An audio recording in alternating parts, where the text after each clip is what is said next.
yeah, those kings were, this is the period from the foundation of Rome since 53 to the 509 BCE.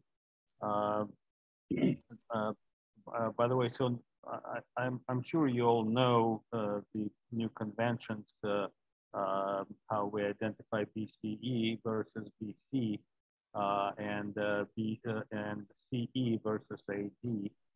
So BCE is before Common Era, and CE Common Era. This is versus the old way before Christ, and AD is Anno Domini, which is in the year of the Lord. So this is now substituted for the new one. Well, for those who may not know, I'm sure most of you do. So as you could see here, yeah, and I want to say after I finish, Paul will put some meat on the bones and probably will speak more of a archaeological and historical point of view, and give more about the social and political structure of Rome in those ancient years. You want to say anything, Paul, before I start? No, you said it perfectly, so just Okay. have at it. Okay, so as you could see, so this is the kind of like an old structure representing that period of Roman history. There are 7 kings here. You could see them written in the bottom. It starts with Aeneas, the Trojan, supposedly according to the legend, and then it goes to the supposedly parents of Romulus, Rhea Silvia, which is the daughter of the king of Alba Longa, and supposedly she was a Vestal Virgin, of course. And very similar way, she managed to have a intercourse with the god Mars, and gave birth to twins, Romulus and Remus. So we discussed all that in a previous session, and so I'm going to meet Romulus, and here's the other 6 kings. So just to give you a general background, in the 8th century BCE, there are like Italic speakers, as we know it, in a way, were Latins in the west, kind of west of Rome, and then Sabines or Sabines in the upper valley of the Tiber, Umbrians in the northeast of Rome, Samnites in the south of Rome, and then Oscans, a few others, Volscians, and a few other tribes that were what we call Italic speakers, and they shared this Apennine Peninsula with 2 other major ethnic groups, which are, of course, Etruscans in the north and the Greeks in the south, all those Greek colonies. So there were 7 kings. The first 4, they kind of grouped. So the first 4 is called Early Kingdom, and the last 3 Late Kingdom. The archaeologists found traces of the wall and the sanctuary on the Palatine Hill, dated in the middle of 8th century BCE. The sanctuary is identified as Vestal, with chambers and traces of 6 beds. There were 6 Vestal Virgins, as we know it. And the temples were built in those days as huts. Okay, so now let's go to the second king, Numa Pompilius. This is supposedly a representation of it. We don't know if it's real or not, but that's what we have right now. So Numa Pompilius supposedly was born in the year Rome was founded in 753. All of the dates are approximate, as you can understand. All the 7 kings, a lot of historians really doubt that there were only 7, that there must have been in that period of 250 years, there must have been more kings. But as far as we know, that's traditionally we refer to the seven. They are part of that Roman epic. So he ruled he ruled from 716 to 673 BCE, and at the time there was a considerable unrest between Romans and Sabians. As you know, at the time of Romulus' death, uh, there were two major groups after the rape of Sabians, and they accepted, made peace and accepted Sabians into the Rome. So there were two major groups, and now who is going to rule, Romans or Sabians? And so for the time being, while they were deciding this, they had this kind of weird consideration. There were 100 senators that were patricians, called patricians. So they had this arrangement that every senator will rule for 12 hours, and then be substituted by another, and they just keep rolling it like this. So until the permanent solution would be found. And eventually they decided that they will have two kings, one from Rome and one from Sabians. And they said Romans should choose a Sabian to be a king, and the Sabians should choose the Roman to be a king. So that they thought that would be fair. And at this point, Romans chose Numa Pompilius on account of his reputation for justice and piety. And Sabians, instead of choosing a Roman, they just said, well, you know what? Numa is fine by us. Yeah, let's have Numa. And they all agreed to have Numa Pompilius at this point. So that's the story, how the story goes. So Numa, at that point, didn't even live in Rome. He resided in nearby Sabine town called Cures. He was son-in-law of Tatius. If you remember, Titus Tatius was a co-ruler with Romulus at the later part of his reign. So he was a Sabian, um, and he ruled for 5 years together with Romulus. So after Numa died, he had become something of not Numa. Numa was married after his wife died. He became some kind of a recluse, and even, here's some, anecdotes that everybody believed that he even had a relationship with a nymph, so kind of, he had this interesting relationship. So when delegation from Rome came, Numa refused the position of a king at first, but later was talked into accepting it by his father, his friend Marcius, some relatives, some local people from Cures, and they argued that left to themselves, the Romans will continue to be just as warlike as they were under Romulus. And it would be better under the peace-loving king like him, who could moderate and, would kind of like create a peace. And especially, of course, it would be better for Sabine communities as well.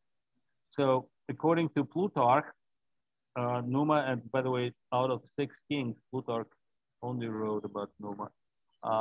So according to him, Numa was very cunning and calculating person. It wasn't that simple. And at first he refused the offer, and he requested, however, that the augur should divine the opinion of God on the prospect of his kingship before he would accept it. And Jupiter was consulted, and the omens were favorable, thus approved by Romans, Sabian people, as well as heavens. He took the position. So his reign was marked by peace and religious reforms. He constructed new temple of Janus, and after establishing the peace with Rome's neighbors, he closed the door of the temple to indicate a state of peace. Usually the god Janus had some relationship when the war starts, you had to open the doors. But because they stayed closed, that kind of showed that there was a peace. So, and then remained close for the rest of his reign. He supposedly established Vestal Virgins at Rome. Obviously, you know, this ritual, this order existed prior to that. We know in Alba Longa. But in Rome, he's the one who supposedly built the palace and established the Vestal Virgins there.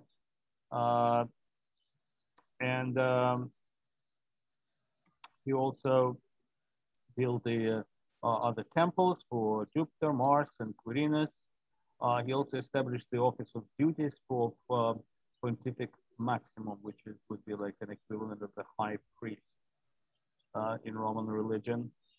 So he is known to have distributed land conquered by Romulus to poor citizens, hoping that agricultural way of life would make Romans more peaceful. People still thought of themselves first as original Romans or Sabines, rather than citizens of Rome at that time. So obviously there was a division. And to overcome this division, Numa organized people into guilds based on occupation of their members. So, you know, regardless whether they're Romans or Sabines.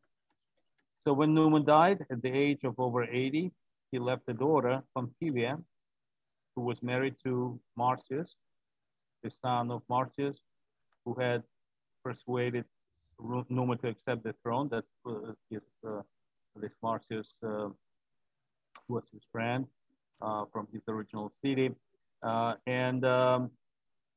He married his daughter Pompilia. And their son was actually Angus Masters, future king of Rome as well. He was 5 years old when Numa died, and so later he became the 4th king of Rome. Numa was 2nd. So Numa was buried under Janiculum Hill, together with his religious books. So Janiculum Hills is a hill outside of Rome at the time. It's on the western part of western bank of the Tiber River. The 7 hills of Rome are located on the eastern bank. So this is the hill where in that area currently a Vatican is located. So he was buried at the you know, near that hill, and supposedly in 181 BCE, his grave was uncovered in a flood, and his coffin was found to be empty. Only the books, which had been buried in a second coffin, remained, but his body was not found. So then the books were burned on the recommendation of the praetor. I guess they thought it was something weird about that.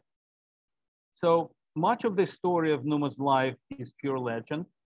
Still, it seems likely that there was a monarchical period in early Rome, with the kings coming from different groups, Romans, Sabines, and Etruscans. It is rather less likely that there were 7 kings who reigned in a monarchical period of approximately 250 years. One of the kings may have been Sabine, called Numa Pompilius, so we may doubt that he instituted so many features in Roman religion and the calendar. Well, actually, it was a period of stability, but it is a fact that the Romans believed that it was so. You know, that really became embedded in the Roman psyche. The story of Numa Pompilia was really a big part of the founding myth of Rome. Can I add some things, Greg? Sure. So go back just one page. Yeah, this is, by the way, invitation that where they came to invite Numa. That's one of the from the materials. I have a quick question. Are there any remains of these times? I mean, do we know how Rome was growing, or there is nothing? well, we know there are some archaeological discoveries. I mean, certainly we know that the original settlement was on a Palatine Hill. You know, that's where by the way, the Vestal Virgin temple was, and later on, that's where the forum is right now. And then the second, it was expanded to the Capitoline Hill, and then later on, supposedly in this period, you know, the other 5 hills were added, and these are all 7 hills on the eastern bank of the river Tiber. So that's the general thing. Yes, there are a lot of archaeological. I actually took a course about the archaeology of Rome, and they actually show exactly where and what, but it's mostly concentrated on the Palatine Hill. That's the richest area in terms of archaeological levels. So 2 quick comments.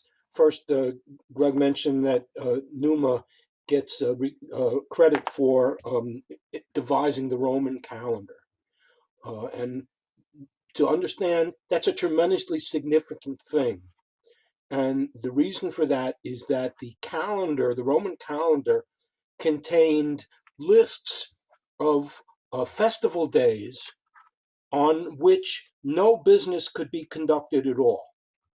And the point is that the calendar represented the fact that the king could now command the entire Roman people from a central place. In other words, everybody who was under that calendar, you previously had these basically independent villages. And the calendar really marks the idea that there is now a city with a centralized authority that all of the people under the city acknowledge as being binding upon them. So that's a huge step towards Rome actually becoming a city. The second thing is, you know, Numa is what most well known for his you know, religious innovations. We as moderns kind of look at it and we say, oh, it's kind of quaint, you know, they had all these gods and so forth. But to understand the Romans, you must understand how seriously they took this. That they seriously believed that the well-being of the city depended on the gods, you know, being obeyed, and that sacrilege against the gods would create huge disasters for the people. So. And it was not just the Romans that felt this; the Greeks felt it too. But you know, we should not tend to minimize this because we, as moderns, think that, you know, the stories of these gods running around after each other and having human children are quaint and silly. They weren't silly to the Romans. Okay, so let's continue. So the next king is Tullus Hostilius. Okay, he ruled, according to what we know, from 673. No, actually, he lived from 673 to 640, and he died in 642. Let's see. So 673. That's where he came to power. No, that's right. That's the rule. 673 to 642. So, like other kings of Rome, he lived during the legendary period. All the records of this legendary king period, were destroyed during the Gaul invasion at the beginning of the 4th century BCE. And therefore, it's considered to be legendary because, as you know, they took almost the whole Rome except Capitoline Hill, and all the records were burned at the time, so there's nothing much remain. So most of the information that we have about Tullus Hostilius come from Livy, a Roman historian who lived in the 1st century BCE. He was, so from his description, I mean, there must have been some maybe remnants of records here and there, but all the stories. So he was warlike, very similar to Romulus, was completely unlike Numa in his lack of respect to gods and peacefulness. He was entirely different. That's why, you know, he got nickname Hostilius. We know what that means. He fought with Albans. These are the also Latin tribes. Raised their city, Alba Longa. That's the mother city of Rome. And brutally punished their traitorous leader, Metius Profetius. He welcomed the Albans later on into Rome, and by doing that, he doubled the population of Rome. He added Alban nobles to the Senate of Rome and built a place for them, what's called Curia Hostilia. And according to Livy, it survived for 562 years. Hey, Greg? Yeah.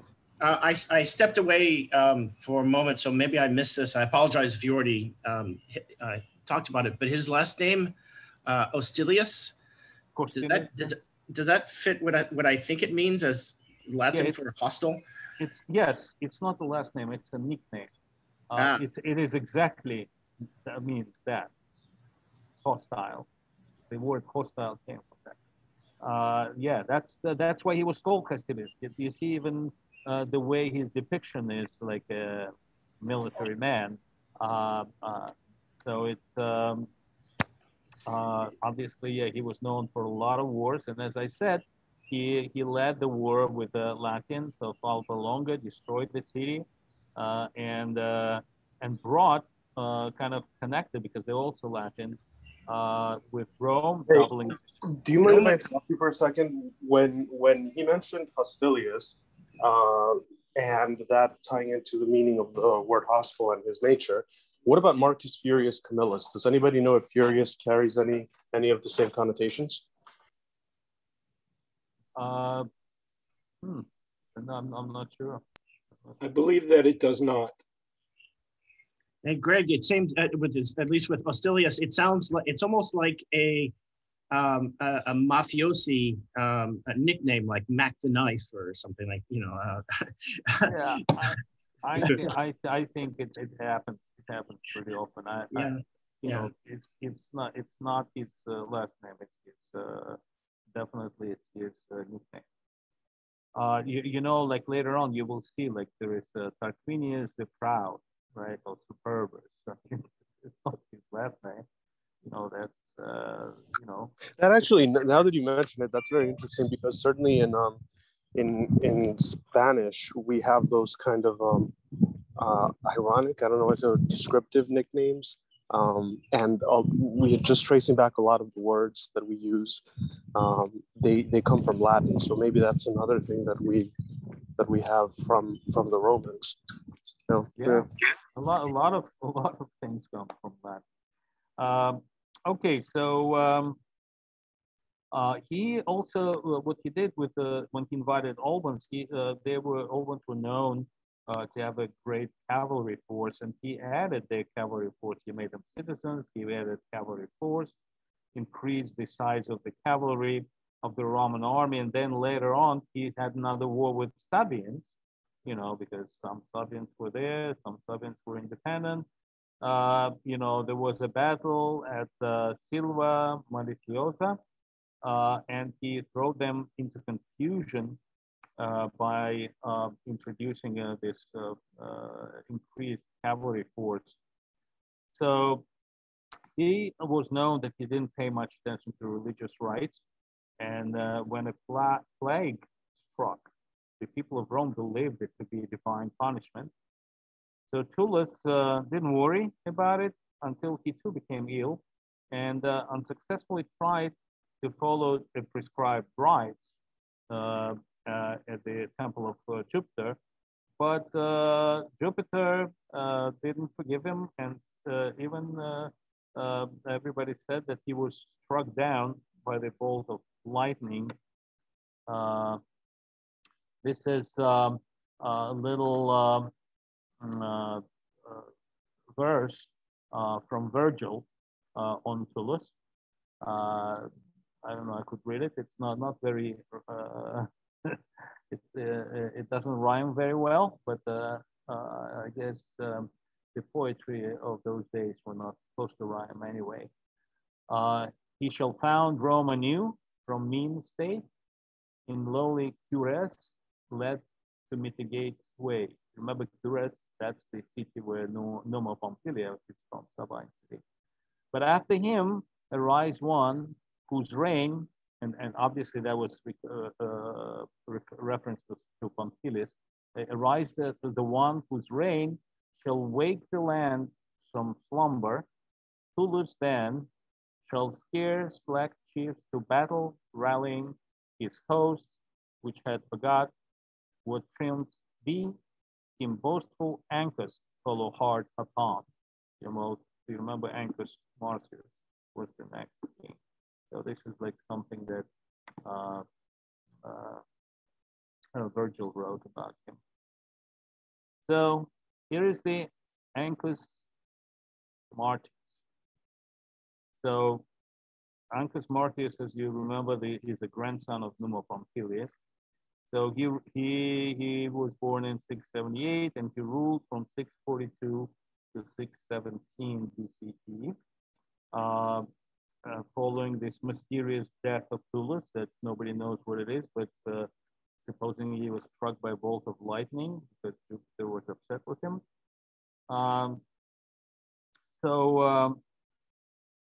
The Romans selected a peaceful and religious king in his place after, his end. So Numa's grandson, Angus Masters. So much like his grandfather, Angus did little. His mother was daughter of Numa Pompilius by the name of Pompilia. So Angus did little to expand the borders of Rome, and only fought war to defend the territory. He also built Rome's first prison on Palatine Hill. Apparently, he wanted to enforce the laws. Angus further fortified the Janiculum Hill on the western bank. Remember, that's where the Vatican is. Kind of an expansion. It's still not part of the city, but it's a defensive hill. And built the first bridge across the Tiber River. He also founded a port of Ostia on the Tyrrhenian Sea and established Rome's first salt works. So obviously Ostia, as you know, is the famous port. And apparently he's the one who did it, at least it's ascribed to him. Now, Rome grew as Angus used diplomacy to peacefully unite smaller surrounding cities into alliance with Rome. And thus he completed the conquest of the Latins and relocated them into the Aventine Hill. It's another one of those 7 hills. And actually a lot of those Latins that joined later, they formed a plebeian class of Romans. I mean, it existed before, but they probably were all added to the plebeians. So that's all that I have on Angus Masters. So now what we call comes the Etruscan kind of dynasty or whatever, Etruscan kings, and Tarquinius Priscus is the next. This is called later kingdom period. So Lucius Tarquinius Priscus, or Tarquin the Elder, was a legendary 5th king of Rome from 616 BCE to 579. According to Livy, his wife, proud Tanaquil, born to one of the foremost Etruscan family Tarquini, and this is like in a city that is northwest of Rome. There was a city Tarquini, but she was unsatisfied with her husband position. I mean, he was a very rich man in that city, Tarquini, but apparently he was not from a very prestigious lineage. His name was Lucumo, and she really was unsatisfied with the social status, especially on his mother's side. Lucumo was Etruscan, but he was also son of a foreigner, a Corinthian noble and refugee named Demaratus. So, I mean, he wasn't even fully Etruscan, he was half Greek. So Lucuma later on kind of agreed with Tanaquil that they need to improve their social status, and they decided that they would move to another city, to Rome. And in Rome, at that point, the social status was not yet measured by genealogy. It was a fairly new city. And upon entering the city of Rome, Lucuma took the name of Lucius Tarquinius Priscas. His wealth and behavior won Tarquinian important friends, including the king, Angus Masters, who is in his will actually appointed Tarquin guardian of his children. The principle of hereditary monarchy was not yet established at Rome. None of the first kings had been succeeded by their sons, and each subsequent king had been acclaimed by people.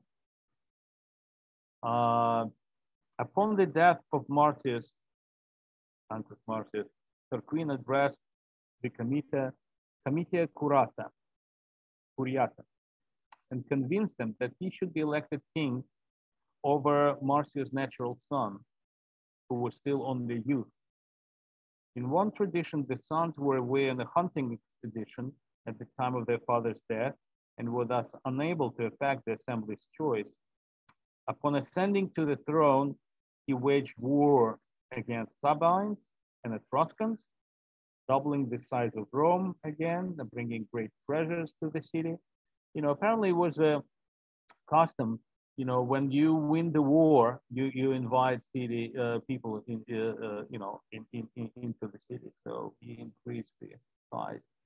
So one of his first reforms was to add 100 new members to the Senate from the conquered Etruscans and other tribes, bringing a total number of senators to 200. You see, the original 100 were established at the time of Romulus. They were for the patricians. Now he expanded the senatorial rank to 200. So really doubling the size of Senate. That's what we hear in the United States. Don't want to there is a thing about increasing the size of the Supreme Court, kind of similar thing. So among these were the family of the Octavi of the Volscian origin. This is one of the.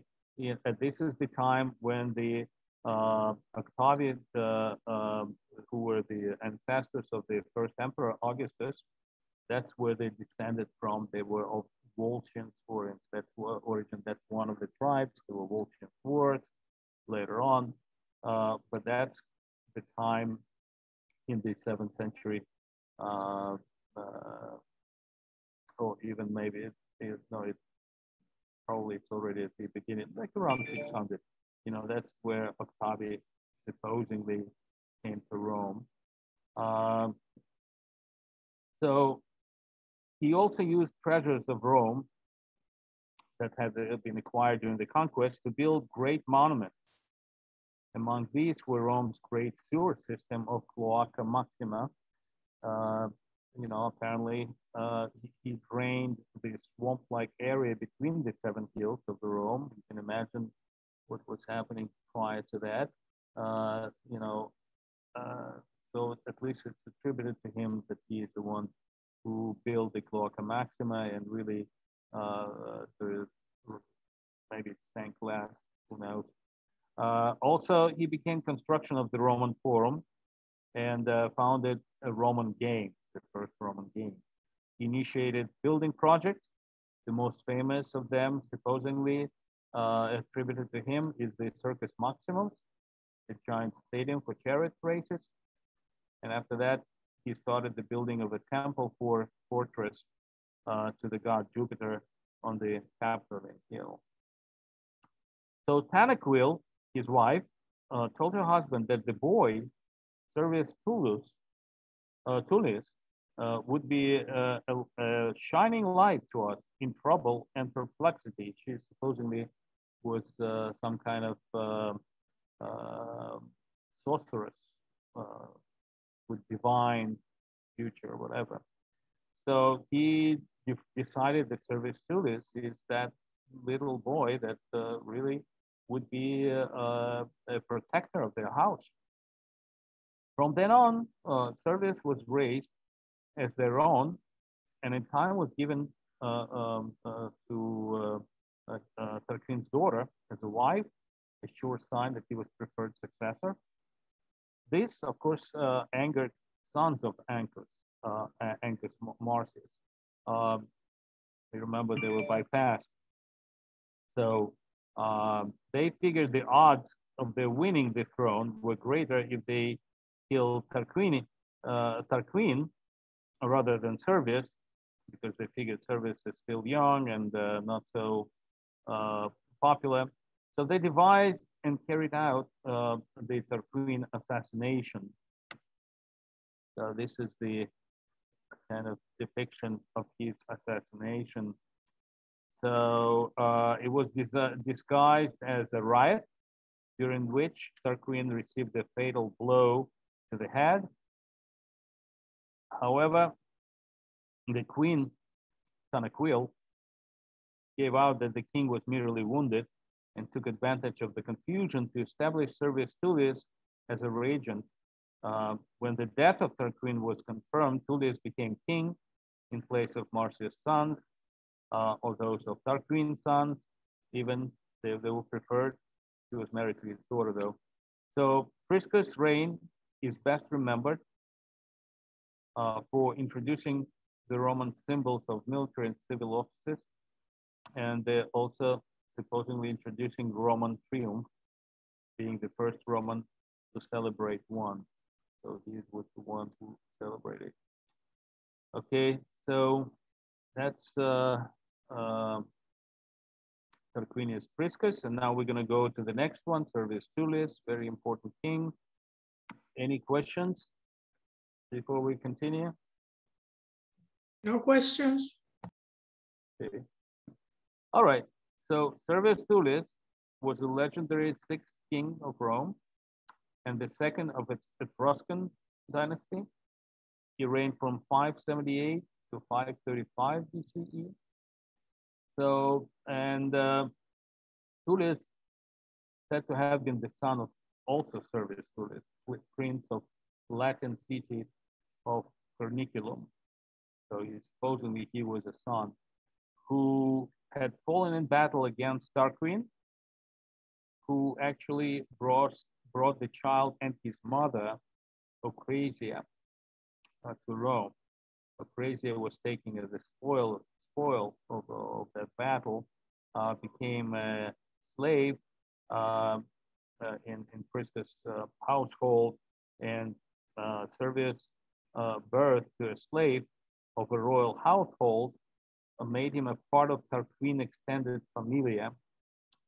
So he is kind of considered to be part of that, and especially if you remember the Tanaquil, the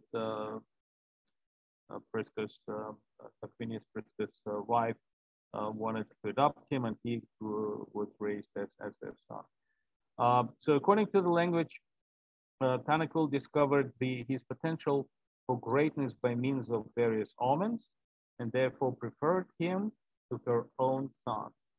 He married Tarquinia, king's daughter, named Tarquinia, thus providing a vital link between the families. He was a very popular king, one of Rome's most significant benefactors. He had military successes against Etruscan city Veii. This is actually the closest Etruscan city to Rome.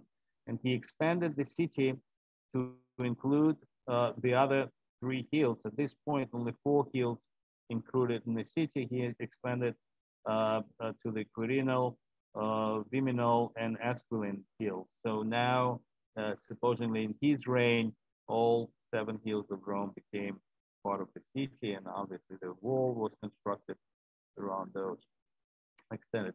So he instituted new constitution, further developing citizen classes. I'm sure Paul will talk in details about this. Just a few general things. So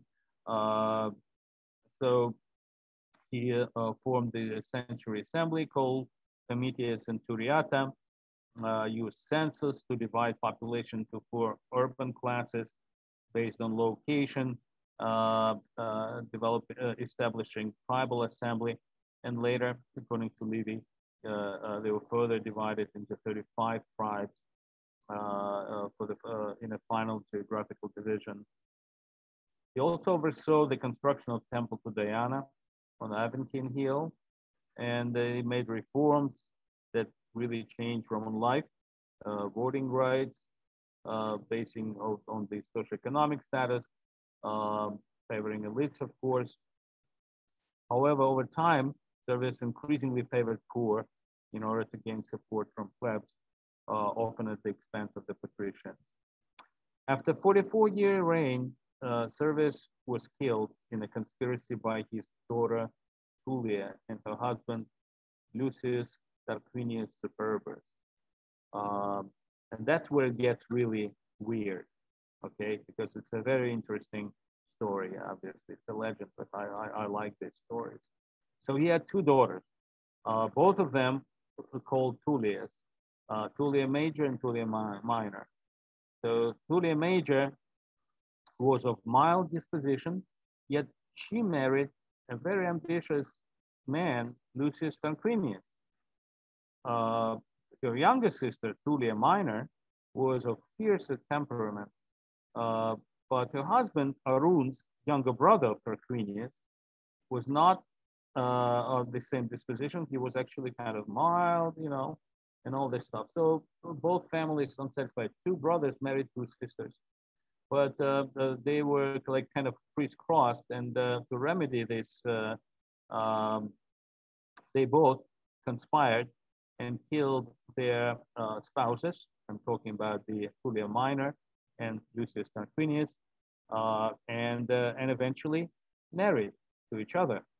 So it's kind of interesting. So so that's how Tullia Younger and the older brother of the brothers, Tarquinius, got married, and then eventually, because they were both extremely ambitious, you know, they had 3 sons: Titus, Arun, and Sextus. You know, Sextus, the youngest one, is going to play also a big part of the story later on. And they also had daughter Tarquinia, who actually married Octavius Mamilius, the prince of Tusculum, which is a very important Latin city. And that was very important. And eventually they conspired to kill their father, Servius Lucius. By the way, okay, let me show you this killing. There is another story of killing. So this is Tullia, the younger, driving over her father's corpse in a chariot. Yeah. Okay. By the way, I just wanted to show you the map of Rome. I don't know if do you see me? Okay. So you see, this is the Palatine Hill. This is the beginning of Rome. That's where the earliest settlement is. And as I was saying, this is all on the eastern bank of the Tiber. You know, this is the Janiculum Citadel Hill. This is outside of the city. That's where the Vatican is. Vatican is a little bit here. So then the next one was the Capitoline Hill, which is right here. So the Forum is part of it, goes right here through the Palatine Hill and then down here. And then as you see, there are other hills: Quirinal Hill, Viminal and Asculin. This is the last three that Servius Tullius added, and this is the Aventine Hill. Well, what else do we have there? Yeah. So that you kind of see, this is the map of the Rome, and this is the wall. You see, this is the wall of the Rome at the time of Servius Tullius, where all 7 hills on the eastern bank of a Tiber, was built. Then later on, it was expanded, obviously, and so this is the early, this is Circus Maximus, the racing horse stadium was built. So that's any questions so far? No, nice map. Okay. This is to understand how this all happened. This is the Tarpeian Rock, by the way, is right here on the Capitoline Hill on the south side. That's where they were throwing, traders from. We spoke last time about that. Okay. So this is the killing of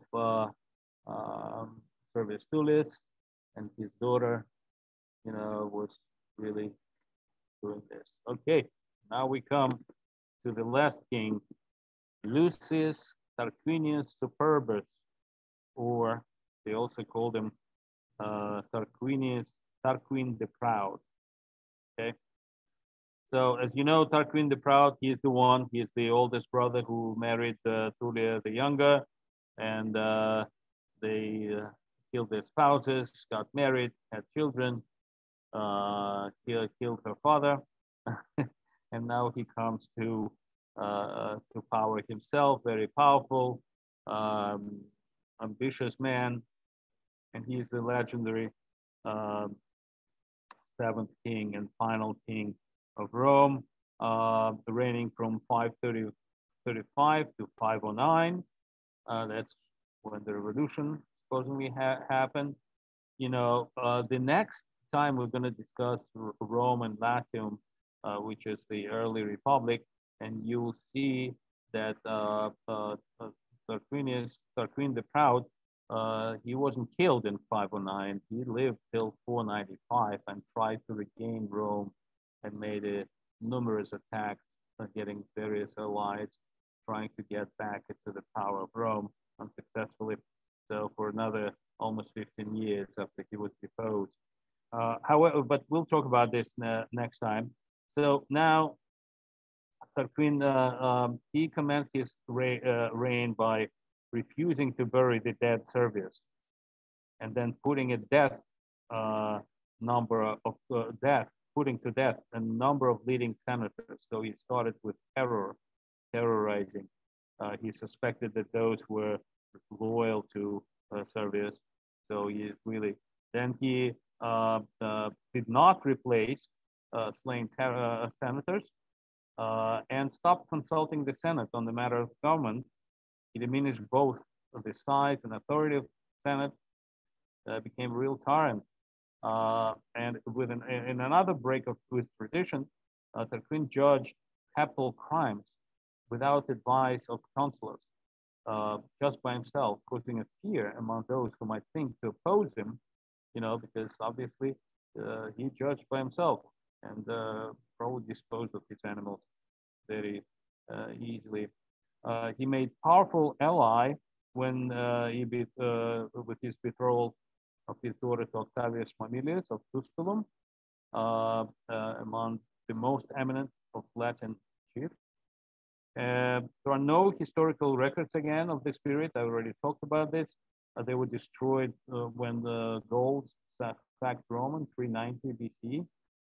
And again, so we have to rely on whatever documents Livy, Cicero, Dionysius used, and of course Plutarch, but he didn't write about Tarquin. He made some references. So. what scholars, yeah, so we know from those ancient writers, though they lived, you know, a few hundred years later. So Tarquin waged a number of wars against Rome's neighbors, including against the Volsi, Gabi, and Rutuli. These are the tribes surrounding. He also secured Rome's position at the head of the Latin cities. However, Tarquin's reign remembered for his use of violence and intimidation to control Rome, and his disrespect of Roman customs and Roman Senate. According to one story, and by the way, that's a very interesting story. It's also described in the famous book by Robert Graves, I, Claudius. So, interesting story. Tarquin was approached by the Cumaean Sibyl, the priestess presiding over Apollonian oracle at Cumae. Cumae, you know, it's a Greek colony near Naples. That's one of the first Greek colonies in Italy.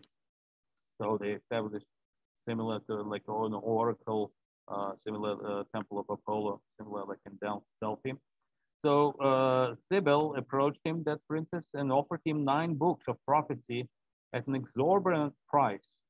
Tarquin abruptly refused, and Sibyl proceeded to burn 3 of the 9 books. She then offered him the remaining books, but at the same price. He hesitated, but then refused again. The Sibyl then burned the other 3 books before offering the remaining 3 at the original price. At last, Tarquin accepted, in this way obtaining the Sibyllian books. This is very famous stories. The books were thereafter kept in the Temple of Jupiter on Palatine Hill in Rome, and it was supposed to be consulted only in emergencies. It contained all kind of predictions. You know, one of the predictions, for instance, was that the name of the first and the last king of Rome will be the same. And I mean, I don't know if it's really true that this prediction, but it is happens to be true that the last king of Rome is also was Romulus, a son of Orestes, the general, if you remember, in 476, he was deposed and killed. So 476 CE, of course. Now, so it was very rarely consulted. So, but the temple, actually, this temple of Jupiter burned down in 80 BCE, and the books with it, supposedly. And it's necessitated the recollection of Sibyllian prophecies from all parts of the empire. That's according to Tacitus. He wrote that once it was burned during the civil war in Rome, and I would imagine I don't know exactly when that happened, but I would imagine it would be at the time of the Sulla taken to Rome, and these were carefully. So whatever the remnants, whatever the information they had from all over, whatever the copies they had, they carefully sorted those, determined which were legitimate, and they were saved and rebuilt temple. So the Emperor Augustus had them moved to the temple of Apollo on the Palatine Hill, and there they remained for the most of the imperial period. However, in 405 CE, Common Era, the famous general Flavia Stiliko, who was Christian and regarded the books as pagan, therefore evil, he actually burned them. He destroyed the books, supposedly. You know, Stilicho, you know, was half Vandal, half Roman, but was very preeminent general at the time, supreme commander. So at the time of Visigothic invasion 5 years later in 410, at the leadership of Alaric, certain pagans bemoaned the loss of the books, claiming that the invasion of the city was evidence of the wrath of pagan gods over the destruction of the books. So a lot of Visigoths justified that they were avenging God.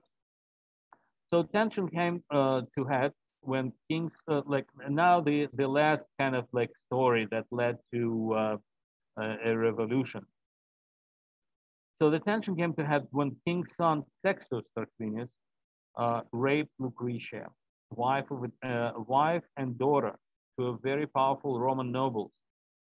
The young noblemen in the king's army fell to drinking and boasting about their wives. When the subject turned to be a virtue of their wives, Lucius Tarquinius Palatine claimed to have the most dedicated of spouses.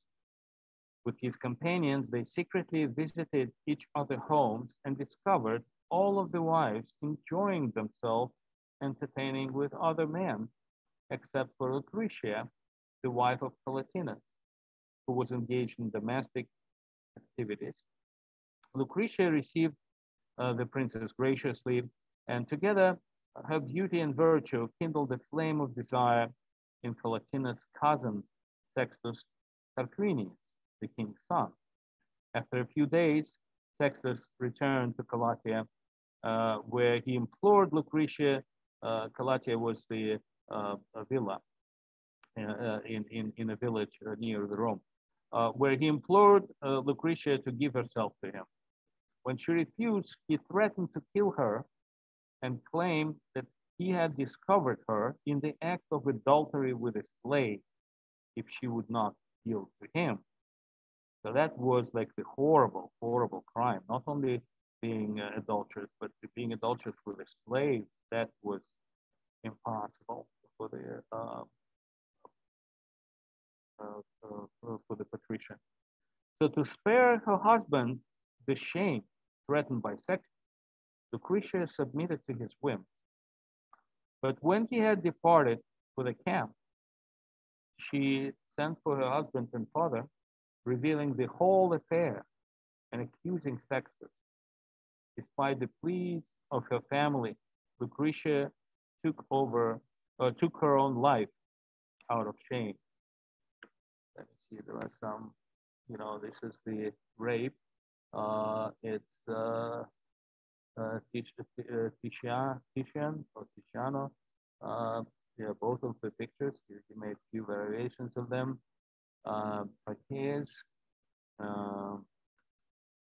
This is another one. This is Giuseppe Navalone, another Renaissance painter. So once she committed suicide, that's the last one by Rembrandt, by the way. This is Lucretia committing suicide after she told the whole story to her father and her husband, Palatinus. So, and once she did this, obviously, Palatinus, together with his father-in-law, Spurius, Lucretius, Tricipitinus, and his companions, Lucius Junius Brutus, remember this name, and Publius Valerius Poplicola, swore an oath to expel the king and his family from Rome. They incited the revolution and deposed and expelled Tarquinius and his family from Rome in 509 BCE. Tarquin turned to Lars Porsena, the king of Clusium, another Etruscan city, very powerful king at the time. We'll talk more in details next session about that, and who marched on Rome. And accounts may vary, but by Porsena finally was thwarted his efforts. He left, and Tarquinius made a few more attempts, so we'll talk about later, including his father-in-law, not father, the husband of his daughter, Octavius Mamilius, dictator of Tusculum to march on Rome. It's also failed. So actually, Tarquinius was viewed so negatively in Rome because the word for the king in Rome, as we know, is rex, and it was held a negative connotation in Latin language until the fall of the Roman Empire. So the rex was like almost like a curse. Brutus and Collatinus became Rome's first consuls, marking the beginning of Roman Republic. And this new government would survive for the next 500 years until the rise of Julius Caesar and Caesar Augustus, and would cover a period during which Rome's authority and area of control extended to cover great areas of Europe, North Africa, and Middle East. Greg? Okay. Yes. By the way, the picture before, the Rembrandt, the Lucrezia, her hand is so weird, you know? No, the Rembrandt. Oh, that's very weird, but the Rembrandt, the last one? Rembrandt, oh, the last one, yes. Yeah, look at the hand, it's so weird, not the one with the knife, the other one. It's like... Well, unfortunately, he can't correct it anymore, but is it weird because, yeah, could it be that the top phalanx of the fingers are bent? I don't know. Are you talking about the pose or just? No, I'm talking about the hand. You think it's short? I'm looking at the way her hand is being held. I mean, I'm looking at that's not. I can draw. That's not bothering me much. What do you mean it's weird? A lot of those weirdness in old paintings reflects the artist's drafting skills. And in many cases, it reflects the kind of pose the model can hold for several hours while the author draws them. Yeah, but Rembrandt being Rembrandt, I find that very weird. So yeah. But you see the face is kind of looks like Saskia. A bit. Yeah. The arm is foreshortened. That was hard to do back in those days. I was under the impression that Rembrandt used to paint over his mistakes, and there was an interesting painting called Dahlia in Hermitage in St. Petersburg, where one psycho threw some chemicals on it, and when they wiped it out, there was a hand that moved down because he was painting over his mistakes. So therefore, they were able to restore it correctly. Right, Greg? Remember that one? Like in the 70s, yeah. Some guy who threw a... So we still have Paul to have some presentation, but before he goes, I mean, is there any questions? Is there any about the material of the Kings of Rome? Any questions or any comments before I give it to Paul to supplement? Quick question. You mentioned Tit Livy writing about this in the 1st century. I mean, so in general, I just wanted to know, did he fabricate any of this, or was this, in a lot of cases, were made up? How would you? I don't think so, because there are other sources besides Livius. You see, the thing is that even though documents, a lot of records were burned, some may have survived as copies here and there. There is also an oral tradition, as we know, and maybe soon after they recovered from the goals, they left. They actually paid them off. So they might have made an attempt to rewrite some of it. So there were pieces. We don't know exactly what he used, but again, even if the records would have lived, I don't think if they were like really extensive. Right. This is still very early period. To have a lot of it legendary. Because the first writing that we know in Elatheum was in like 600 BC, right? And then, obviously it was brought in by a Greek that they adapted. But in general, we'll talk about it obviously next time, but just interesting in general. So any other questions? More to the point, I think you sort of answered the question. I was running through that one as well. Livy had to have some kind of a source, he couldn't make up a Roman history from scratch. People had to agree with him, so there had to be some survival. Actually, I mean, what's the survival of written records from 500 BC? I'm going to talk about that in a little bit in my presentation. Yeah. Okay. Well, but Livy was not known, unlike, let's say, Virgil, who made up most of his story, but in any you know, I would say maybe at least half, maybe I'm talking about even made up over oral tradition. They were completely new inventions. But Livy was not known. He was a very serious historian, but I don't know. I don't think he was in the habit of making stuff up. That's my understanding.